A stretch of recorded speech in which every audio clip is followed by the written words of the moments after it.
Jean-Michel Blanquer, même imparfaite, cette solution des portiques, est-ce qu'il faut la tenter? Il faut tout tenter. D'abord, par rapport à cet événement, je voudrais évidemment dire l'infinie tristesse que ça provoque. Je pense qu'il faut éviter de s'habituer à ça. Bien sûr, ça arrive dans tous les pays. On a une tuerie en Autriche cette semaine, dans une école, avec un très grand nombre de victimes. Il y a donc un problème de civilisation. Il faut en prendre bien la mesure.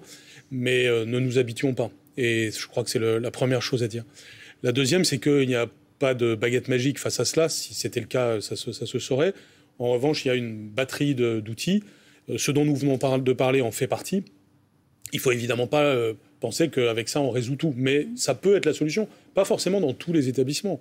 Chaque établissement est un cas particulier. Et d'ailleurs, les collectivités locales sont au plus près de ces réalités pour prendre les décisions adéquates. Donc c'est un des aspects du sujet. Et en effet, il ne faut pas se l'interdire. Il ne faut pas non plus en faire la solution absolue au problème qui est posé. Je pense que les solutions, elles sont de différentes natures. Mais d'abord, c'est la dimension, je dirais, assez systémique et collective des approches. C'est-à-dire le fait que c'est une communauté d'adultes unis qui doit s'occuper d'une école, d'un collège ou d'un lycée. C'est une évidence, ça relève du bon sens. C'est le fameux proverbe « il faut un village pour s'occuper d'un enfant ». Mais ce que l'on voit souvent, c'est que l'efficacité, elle est là quand les adultes coopèrent entre eux, à commencer par les parents et les professeurs. C'est intéressant ce que vous dites, parce que tout à l'heure, il y avait Najat Vallaud-Belkacem, ancienne ministre de l'Éducation nationale comme vous, qui était là et qui disait le développement des contractuels ces dernières années dans les établissements fait que justement, il y a beaucoup de turnover dans les équipes des établissements scolaires et bien que c'est justement, ça ne va pas dans le sens de cette union que vous prenez. Vous êtes d'accord avec ça ? Bon, c'est un tout petit aspect du sujet. La stabilité s'est beaucoup accrue ces dernières années dans tout ce qui est REP+, puisque les primes pour les REP+, sont passées à 3 000 € par an. Et donc, on a pu voir l'étude que... Mais de manière générale, il y a de plus en plus de contractuels dans l'éducation nationale. Oui, bien sûr. Mais si vous prenez les REP+, qui sont souvent les endroits où aussi vous pouvez avoir plus de violence, puisqu'il y a plus de difficultés sociales, eh bien, la stabilité s'est accrue. Ça fait partie d'ailleurs des bonnes nouvelles des années récentes, dont on ne parle jamais, donc j'en profite pour le dire. Les contractuels sont parfois un facteur d'instabilité, pas toujours d'ailleurs, mais en effet, il est préférable de ne pas avoir un pourcentage trop important de contractuels. Alors, vous dites que c'est une communauté éducative dans laquelle chacun doit avoir un rôle. Il y a un débat qu'on a entendu à propos avec ce drame. C'est théoriquement le rôle des policiers ou des gendarmes, selon la zone, de fouiller les cartables pour savoir s'il y a des couteaux. Certains profs disent « c'est normal, c'est pas notre rôle, nous on est là pour enseigner ». D'autres disent ça peut quand même être à nous de le faire parce que c'est moins traumatisant, c'est moins violent qu'un déferlement de policiers, qu'un gros développement de policiers à l'extérieur du lycée. Qu'est-ce que vous pensez, vous ? Est-ce que vous, qui avez été ministre de l'Éducation nationale, est-ce que les profs peuvent ponctuellement ou systématiquement fouiller des cartables ? En tout cas, différentes catégories de personnel peuvent faire cela. De l'éducation nationale. Oui, bien sûr. Si on veut être dans la logique que j'exprimais précédemment, c'est-à-dire la logique collective, il faut aussi de la polyvalence. Si je suis professeur, que je traverse la cour et que deux élèves se battent entre eux, je vais intervenir pour séparer ces deux élèves, même si ce n'est pas mon métier, si ce n'est pas directement ce que j'ai à faire. Tous les adultes sont responsables de ce qui se passe vis-à-vis des enfants. Et les enfants ou les adolescents doivent percevoir une unité du monde adulte. Ce point-là est essentiel. Vous savez, il y a des pays où il y a quand même moins de violence. Il y a aussi des pays d'ailleurs qui sont plus violents. On a cité les États-Unis, mais il y a des pays qui ont réussi des choses intéressantes et que j'ai beaucoup regardé. Je pense par exemple à ce qui se passe au Québec, je pense à ce qui se passe au Japon. Et ça passe par plusieurs éléments, dont celui-là. Ça passe par une éducation beaucoup plus explicite au comportement, le fait d'apprendre dès qu'on est petit des choses de base sur comment on se tient dans le couloir, comment on répond aux adultes. Vous disiez lire, écrire, compter, respecter l'autorité. J'avais rajouté le respecter autrui à côté de lire, écrire, compter.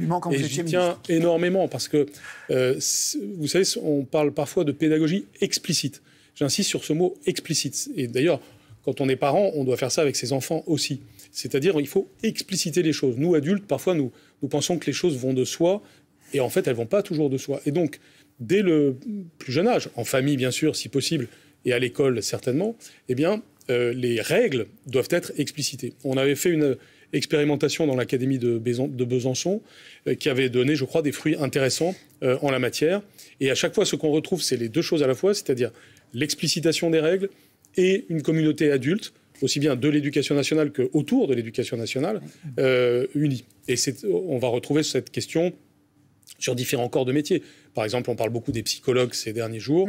On va parler de la question de la santé mentale, mais juste dans sa prise de parole, juste après le drame, Bruno Retailleau a dit soit c'est une question de santé mentale, soit c'est autre chose. Et il a pointé la responsabilité d'une société laxiste. Est-ce que vous partagez ce constat ? Il y a une société laxiste qui pourrait être à l'origine de cette hausse de la violence. Oui, bien sûr. Je pense que, encore une fois, il n'y a pas une seule cause, il y en a plusieurs. Elles sont en cercle concentrique. Donc il a raison dans son constat, Bruno Retailleau. Je pense que, si vous voulez, le fait que la discipline ne soit pas suffisamment rappelée, et que surtout quand vous commettez une faute et que vous êtes enfant ou adolescent, et que vous n'avez pas suffisamment tout de suite la sanction qui correspond, même légère, mais en tout cas immédiate et concrète, eh bien, c'est quelque chose qui accoutume à une forme d'impunité dès le plus jeune âge, et après ça se retrouve dans la société. J'ai beaucoup lutté contre ça comme ministre, et il y a d'ailleurs des choses qui ont été accomplies en la matière, notamment pour une plus grande simplicité et rapidité des conseils de discipline.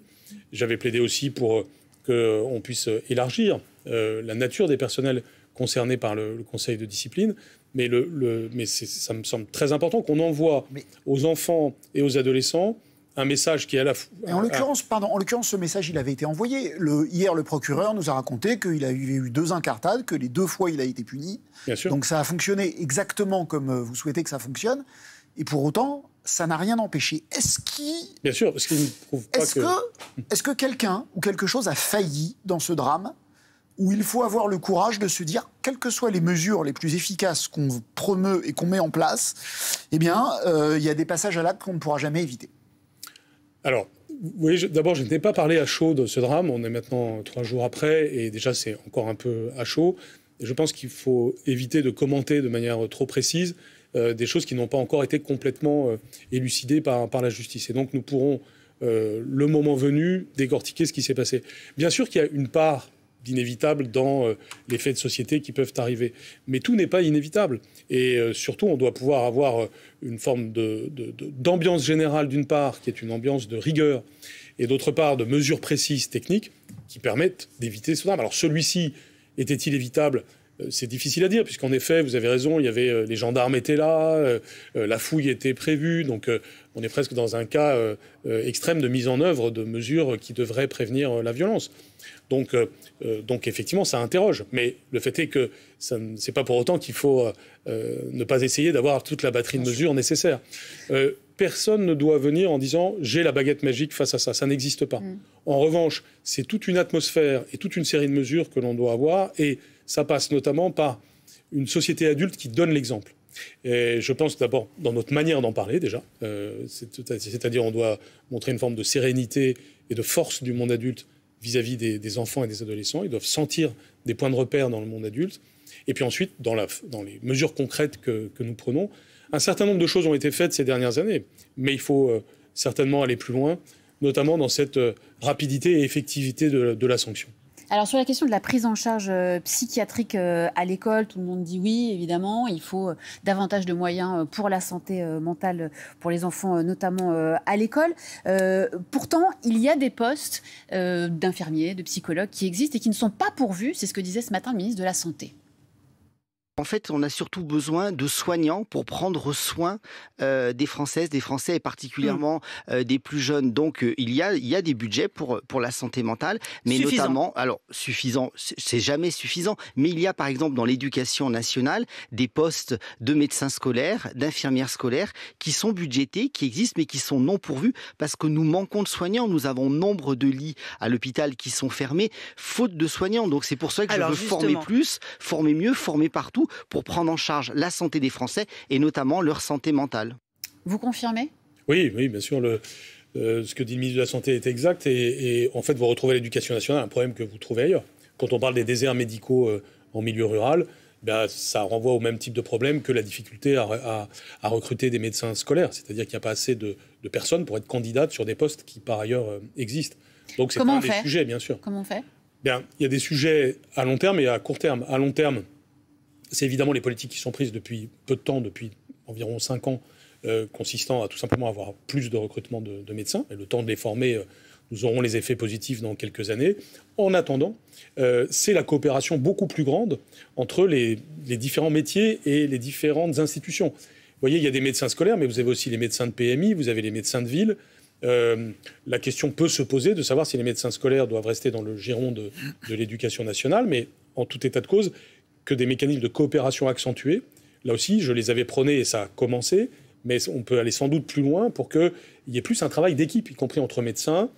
Idem pour les infirmières scolaires. Vous avez des infirmières scolaires, mais vous avez aussi des infirmières qui relèvent d'autres institutions. Idem pour les psychologues. Vous avez des psychologues scolaires. Vous avez 4000 psychologues scolaires en France, mais vous en avez aussi qui relèvent d'autres institutions. Vous savez, on a créé quelque chose qui s'appelle la cité éducative. Ça aussi, ça fait partie des réussites intéressantes des dernières années, c'est-à-dire c'est le fait de donner des moyens financiers et humains à l'échelle d'un petit territoire, par exemple d'une ville ou d'un territoire un peu plus grand. Et en quoi ça consiste ? Ça consiste à donner la main à un acteur central, par exemple le principal de collège, lui donner des moyens financiers et lui donner les moyens de coordonner les différents acteurs, municipalités, écoles, administration sociale, etc. Le succès est très important, notamment pour, par exemple, tout ce qui est soutien scolaire. C'est une vraie réussite aujourd'hui. Moi, je pense qu'on peut étendre, c'est d'ailleurs une idée qu'on avait eue avec Jean-Louis Borloo et qu'on a appliquée un peu ensemble. Eh bien, cette idée-là, elle pourrait connaître une extension aujourd'hui, notamment sur tous les enjeux de santé mentale, parce que c'est la bonne échelle, l'échelle d'un petit territoire, et parce que c'est ce qui permet la coopération et, par exemple, d'avoir une vision partagée de tel ou tel enfant. Se dire, cet enfant qui a 11 ans, il est trop absentéiste, il a un problème en famille, quels sont aujourd'hui les moyens qui sont mis autour de lui, quelles sont les sanctions qui devraient être prises éventuellement, que l'on parle de prévention ou d'éléments curatifs, il y a à avoir cette vision systémique de l'enfant. Alors, parmi les solutions, vous dites qu'il faut tout expérimenter. Il y en a une qui est promue par le président de la République. Il dit qu'il faut interdire les réseaux sociaux au moins de 15 ans. Hier, à la place d'à côté, il y avait Yanis Roeder, professeur en collège en Seine-Saint-Denis, qui dit « Moi, je vois depuis quelques années des élèves qui sont fatigués le matin, qui dorment sur leur fauteuil, qui dorment sur leur siège, sur leur table le matin, parce que manifestement, ils ont passé une partie de leur nuit sur les réseaux sociaux. Le président de la République a-t-il raison de vouloir les interdire au moins de 15 ans ?» Oui, bien sûr.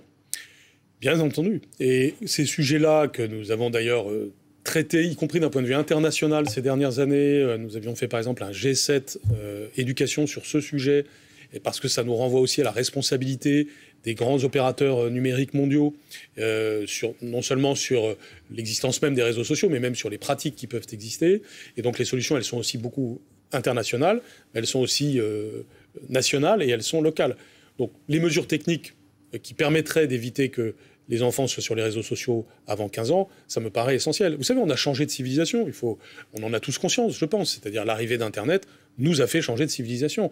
Et l'arrivée des téléphones portables et de toutes leurs possibilités nous ont fait changer de civilisation. Quand vous passez plusieurs heures par jour avec ce genre d'outils, là où auparavant vous alliez plutôt en bibliothèque ou faire du sport, c'était évidemment une évolution anthropologique majeure. Il faut bien voir que mondialement, on voit qu'on arrive à stimuler la lecture chez les enfants jusqu'à l'âge de 11 ans à peu près. Et puis à partir de 11 ans, vous voyez, la baisse de l'activité physique et la baisse de la lecture. L'âge du premier smartphone. Exactement. Et en gros, là, ce qui correspond à la 6e chez nous. Et donc Yanis Roeder a eu raison de dire ce qu'il vous a dit hier. Et évidemment que nous devons prendre à bras-le-corps ces phénomènes. Et on ne doit être dans aucun fatalisme. Ça renvoie donc à des mesures générales comme celles préconisées par le président. Ça aussi, ça nous renvoie tous à ce qui se passe en famille. C'est pas simple, hein, on le sait tous. Mais nous ne devons pas avoir de fatalisme par rapport à ça. Sinon, nous arrivons dans une société, en réalité, un peu dingue. Alors. Et donc, au contraire, nous devons réancrer les enfants. Là encore, je crois qu'on a réussi des choses très intéressantes à l'école primaire ces dernières années, qui commencent à se voir. Mais à l'âge du collège, il faut sans doute passer à la vitesse supérieure. Alors, on voudrait vous poser des questions sur autre chose que l'éducation nationale. Vous vous souvenez sans doute d'ailleurs qu'on a interdit les téléphones portables au collège il y a quelques années, que ça a amélioré la concentration des élèves. Sur la laïcité, dont vous êtes un défenseur acharné, Gabriel Attal, au nom de cette laïcité, a-t-il raison de vouloir interdire le voile aux jeunes filles de moins de 15 ans ? Ça pose un problème d'application, si vous voulez. Autant, je pense que nous devons être très attentifs à l'application des règles de la laïcité, savoir distinguer les espaces. L'espace scolaire en est un, l'espace de l'entreprise en est un autre, le sport. Je me suis beaucoup intéressé au sujet sport et neutralité ces derniers temps. Et puis la voie publique, c'est encore autre chose. Il faut être quand même attentif aux libertés. Il faut être aussi attentif à l'applicabilité d'une mesure. Donc je ne suis pas favorable, moi, à l'interdiction du voile dans la rue pour les moins de 15 ans. Je pense qu'en revanche, on a un sujet avec vraiment les fillettes, c'est-à-dire plutôt les moins de 10 ans, les moins de 12 ans, et que ce sujet-là ne renvoie pas forcément qu'à une interdiction sur la voie publique, mais à de véritables campagnes sur le sujet, notamment des campagnes ayant trait à la condition féminine, à l'égalité garçon-fille, à ce qui se joue derrière cela. Mais on ne devrait pas pouvoir obliger un enfant petit à porter le voile. Vous n'êtes pas pour autant pour l'interdire. Je ne suis pour faire une interdiction que si elle s'applique, si vous voulez. C'est ça. Je ne veux pas des mesures, si vous voulez. Je ne veux pas des mesures. D'abord, là aussi, c'est pareil. Je veux une approche systémique, si vous voulez. Je ne pense pas qu'il faille lâcher comme ça des idées une par une en fonction des événements. Je pense qu'il faut avoir une vision systémique de la laïcité en France. Ça suppose d'ailleurs de la constance dans la façon d'en parler. Ça n'a malheureusement pas été le cas de beaucoup de leaders politiques en France ces dernières années. Il faut rester sur une ligne droite et éviter des espèces d'embardées ou des espèces d'essuie-glaces sur le Des zigzags, comme vous dites, on en parlera. Les zigzags, oui, malheureusement, sur ce sujet, il y en a eu. Et je me souviens, par exemple, que Gabriel Attal, quand j'avais dit le voile n'est pas souhaitable, trouvait que c'était pas bien. Donc je préfère rester sur une ligne équilibrée en permanence plutôt que de réagir à l'actualité de manière un petit peu excessive. Alors, une question d'actualité sur l'économie. Jean-Michel Blanquer, le Sénat a rejeté tout à l'heure la taxe Zuckman. Vous savez, cette taxe qui vise à taxer le patrimoine, à mettre un impôt minimum sur le patrimoine des ultra-riches, les patrimoines de plus de 100 millions d'euros. Il a eu raison de rejeter cette taxe ou vous le regrettez ? Je pense que votre question renvoie à bien des problèmes. D'abord, le déficit public français, la manière dont nous arrivons à l'équilibre budgétaire, les enjeux de justice fiscale. Là aussi... Mais on ne va pas tout faire, là. Non, donc d'accord, mais si vous souhaitez répondre à ma question, vous pouvez. Oui, mais quand même. C'est-à-dire que, précisément, on retrouve quand même le même problème. C'est-à-dire qu'on ne peut pas faire comme ça une espèce d'émotion quotidienne sur les sujets et se mettre à prôner des choses. Par exemple, dans le domaine fiscal, c'est un sujet qui, dans le temps et dans l'espace, réclame de la stabilité. Dans le temps, parce qu'on ne peut pas créer des impôts, les supprimer année après année. Vous créez une sorte de désordre et vous envoyez des signaux qui sont très contre-productifs pour l'économie. Vous n'auriez pas, sénateur, vous n'auriez pas voté la taxe Zuckman. Pas telle qu'elle s'est présentée. En revanche, que l'on mette à plat ces questions. D'abord, on a un sujet de dépenses en France. Mais est-ce qu'on n'a pas d'abord... vous chérissez la République. Oui. Vous parlez beaucoup de République. La République que vous prenez peut-elle s'accommoder de telles inégalités ? Une République qui permet aux plus riches de payer moins que les moins riches, est-ce qu'elle ne trahit pas sa promesse ? Au travers de l'optimisation fiscale, certainement. Et c'est peut-être de ce côté-là, plutôt que d'une nouvelle taxe, qu'il faut regarder les choses. Donc je pense qu'il faut tout simplement, à partir des règles existantes, s'appliquer à ce qu'elles soient égales pour tous et équitables pour tous. Mais pas forcément créer des nouvelles taxes. Vous faites appel à la notion de République. J'y suis, vous avez raison de dire, extrêmement attaché. C'est pourquoi je fais déjà une distinction dans les dépenses entre ce qui relève de l'État, avec un grand E, et les fonctions régaliennes de l'État. J'inclus l'éducation dedans. Je pense que tous nos débats un peu confus nous conduisent un peu à tout mélanger, parce que la France n'est absolument pas dans une situation anormale en matière de dépenses que l'on peut qualifier de régaliennes au sens large. Il ne faut surtout pas baisser les dépenses en matière d'éducation, surtout pas baisser les dépenses en matière de justice, de police, de défense dans les circonstances actuelles. En revanche, quand on regarde les dépenses sociales de la France, nous représentons chaque année entre 10 et 15% de la dépense sociale mondiale, en ayant moins de 1% de la population. On a donc, de ce côté-là, évidemment, un problème. Vous parlez plutôt de recettes, là, que de dépenses, nous. Oui, mais je pense que la question... oui, bien sûr, mais on parle de recettes parce qu'il faut sans arrêt combler un trou. En réalité, le temps manque pour rentrer dans tous les détails. Il faudrait un tableau, il faudrait 1 heure. Mais les 40 milliards, il faut aller chercher davantage dans les dépenses sociales que chez les plus riches. C'est ça que vous dites. Je pense 2 choses. Là aussi, il faut distinguer le court terme et le long terme. À court terme, il y a malheureusement une sorte d'incendie. Et donc, il faut aller chercher les 40 milliards. Probablement, alors on va voir ce que le Premier ministre propose. Mais il va être obligé de prendre des mesures d'urgence. Et ce dont je me méfie, c'est des coupes indifférenciées, par exemple sur les dépenses d'éducation ou les dépenses régaliennes, ce qui serait dramatique.